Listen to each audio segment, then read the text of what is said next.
नमस्कार। आज हम बात करेंगे राजस्थान की उन वीरांगनाओं की जिनकी कहानियां सिर्फ इतिहास नहीं बल्कि शौर्य और बलिदान की एक जीती जागती मिसाल हैं। ये वो धरती है जिसका कण कण वीरता की स्याही से लिखा गया है। कहते हैं राजस्थान में सूरज की पहली किरण रेत पर नहीं बल्कि वीरता के इतिहास पर पड़ती है। और इस इतिहास की असली नींव रखी है यहाँ की वीरांगनाओं ने। वो रानियां, वो माताएं, वो बहनें जिनके एक एक फैसले ने इस भूमि की तकदीर को एक नया आकार दिया। तो चलिए आज इन्हीं महान गाथाओं में जरा गहराई से उतरते हैं। हमारी पहली कहानी टिकी है सम्मान के स्तंभ पर, और इसका सबसे बड़ा प्रतीक है चित्तौड़ की रानी पद्मिनी। उनकी गाथा सिर्फ उनके सौंदर्य की नहीं है बल्कि उनके अदम्य साहस और स्वाभिमान की है। हुआ यूं कि सुल्तान खिलजी रानी पद्मिनी को पाने की जिद में अपनी विशाल सेना लेकर चित्तौड़ के किले को घेर लेता है। राजपूतों के सामने एक ऐसी चुनौती थी जो लगभग नामुमकिन लग रही थी। युद्ध भूमि तो तैयार थी लेकिन हालात बेहद मुश्किल थे। और यहीं इसी पल में रानी पद्मिनी ने वो ऐतिहासिक फैसला लिया जिसे हम जौहर के नाम से जानते हैं। देखिए, ये सिर्फ आग में कूदना नहीं था, नहीं, ये दुश्मन की जीत को उसकी सबसे बड़ी हार में बदलने का एक तरीका था। ये एक ऐसा संकल्प था जहां महिलाएं कैद और अपमान की जिंदगी से ऊपर अपने सम्मान को चुनती थीं।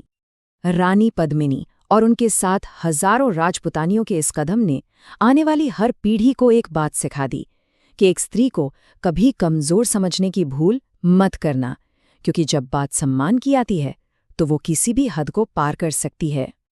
तो सम्मान से आगे बढ़ते हैं शक्ति के दूसरे स्तंभ की ओर, और वो है विवेक।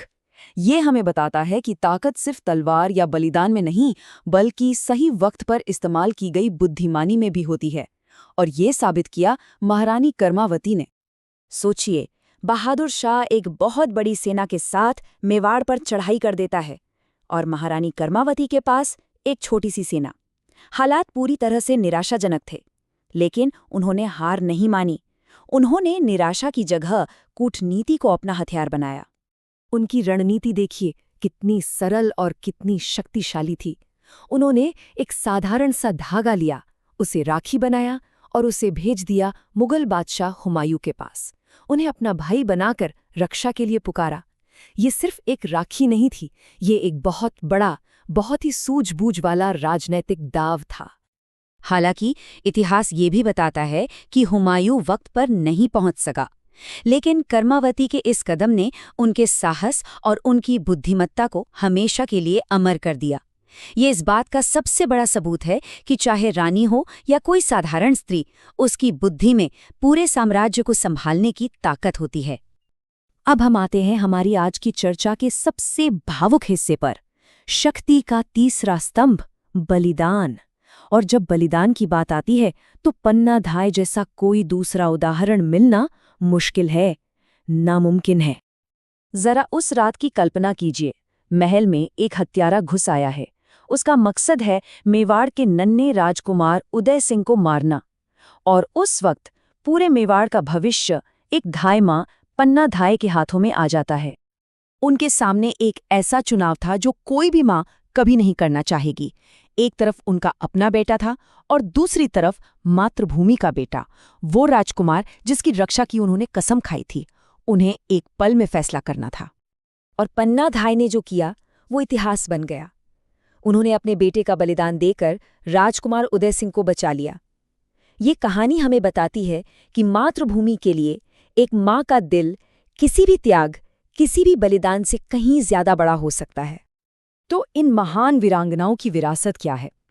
ये सिर्फ अलग अलग कहानियां नहीं हैं, ये सम्मान, बुद्धि और बलिदान से मिलकर बनी एक ऐसी शक्ति की कहानी है जो आज भी हम सबको प्रेरणा देती है। अगर हम देखें तो इन तीनों कहानियों में हमने नारी शक्ति के 3 मजबूत स्तंभों को समझा। पद्मिनी का सम्मान जो उनके लिए जीवन से भी बढ़कर था, कर्मावती की बुद्धि जिसने तलवार का जवाब विवेक से दिया, और पन्ना धाय का वो बलिदान जिसने कर्तव्य को ममता से भी ऊपर रख दिया। और अंत में ये सब इस एक बात को कितनी खूबसूरती से सामने रखता है कि राजस्थान की धरती पर एक नारी सिर्फ घर नहीं संभालती, वो भविष्य संभालती है, संस्कृति संभालती है, मर्यादा संभालती है और जरूरत पड़ने पर युद्ध भूमि भी संभालती है। ये कहानियां सुनने के बाद एक सवाल मन में जरूर उठता है कि क्या इतिहास हमेशा सिर्फ जीतने वाले ही लिखते हैं या फिर इतिहास बलिदान से अमर होता है? इस पर जरूर सोचिएगा।